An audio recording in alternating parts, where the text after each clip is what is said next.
All right, here's a question. If Yeshua cast the evil spirit, the demon of Legion, he was Legion, into the swine, why would the Christians say that he made them clean? If the demons got cast into the swine, was that Yeshua making the pigs food and a clean animal? Because it seems to me like that was proof that he was it was like an example, him showing that pigs are unclean. Because why would he cast evil spirits into something that you're going to eat, and then you're eating you're going to eat that animal afterwards? It seems like a really silly, foolish thing that the Christian church says, that he made all foods, he made all animals clean. Because God doesn't change, right? God doesn't change. And Acts 15 tells you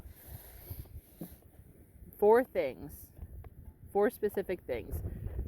Don't eat food sacrificed to idols, which means don't do Christmas and Easter. It says stop fornicating, right? Stop being a whore. Don't touch the blood. So those first two were from the Holy Covenant made at Horeb. That's the first covenant of promise, or one of the covenants of promise. Then he said, don't touch the blood, which is from the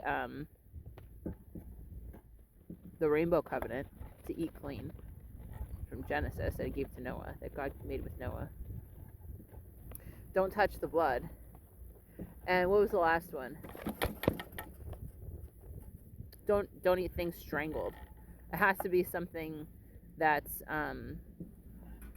butchered properly, humanely, and the blood is drained from it, right? So those two things are from the Rainbow Covenant. Why would the Council of Jerusalem tell us to keep the covenant, the Rainbow Covenant, to eat clean, if all animals are now considered food, if they're all clean now? Why would he do that? How come in Acts 10, Peter, when God gave him that vision of the sheet with the unclean animals, and he says, devour Peter says, I've never had anything unclean or uncommon. I've never eaten anything like that. Why would I do that now? What could this possibly mean? Why did he meditate on that vision and not just get up and go make himself a bacon sandwich? If Yeshua made all foods, all animals clean, then how come Peter had never chowed down on a BLT with Yeshua and the rest of the apostles?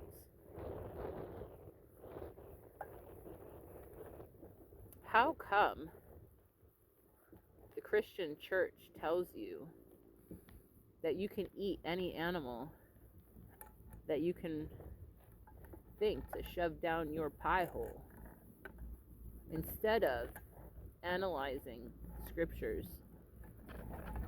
and really giving some thought into it, so that they don't lead people astray, so that they don't tell people to defile their temples? What would have happened if one of the Levitical priests brought a pig into the temple to sacrifice it and then eat it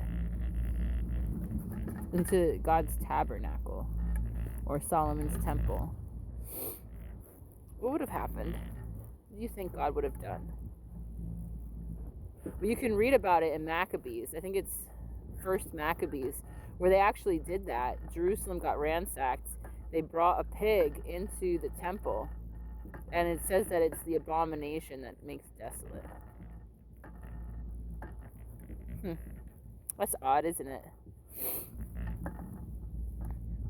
The abomination that makes desolate is a pig in the temple. So, since Paul tells us in 2 Corinthians that we are now the temple, if you bring a pig into your temple and you eat it, are you now the abomination that makes desolate? That seems like a really bad place to be just a couple years before Messiah and the 144,000 return with fiery vengeance to destroy all of the graven images and the wicked people in the world. Do you think maybe you want to reconsider